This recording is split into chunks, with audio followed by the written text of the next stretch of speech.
I'm glad you see that, because that's what I wanted it to be. I wanted it to be accessible. I wanted it to be something that wasn't too scary, wasn't too niche, wasn't too in.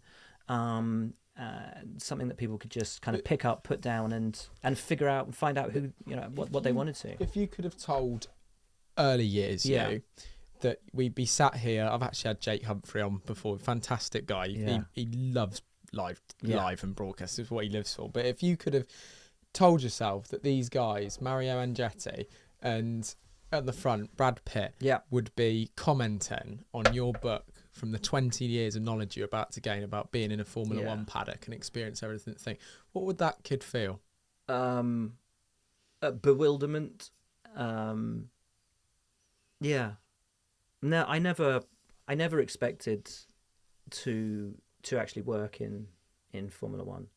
And every year, I've been a freelancer my entire career, so every winter is filled with fear that next year is the year that it all ends.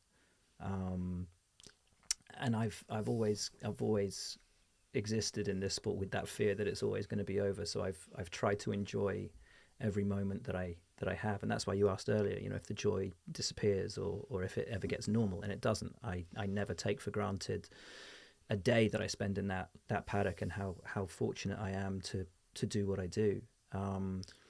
My favourite feed for the Formula One has to be the Sky feed. Yeah. But a lot of that for me is purely because of Crofty and Brundle. And when they commentate together, it's something unreplicatable for me. And I think it makes it so difficult because they're so embedded for such a long period of time that they're part of the framework and the woodwork of Formula One that only comes with time and experience.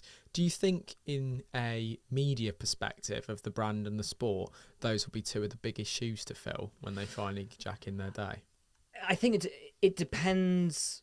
It depends where you watch, because if you exist in the UK, then obviously Crofty and Martin they're your bread and butter. Like for me growing up, it was Murray Walker.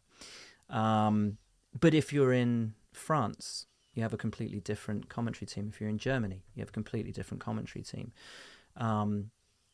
So I think it really does depend where you're viewing and how you're absorbing the sport as to who you see as having those huge shoes to fill.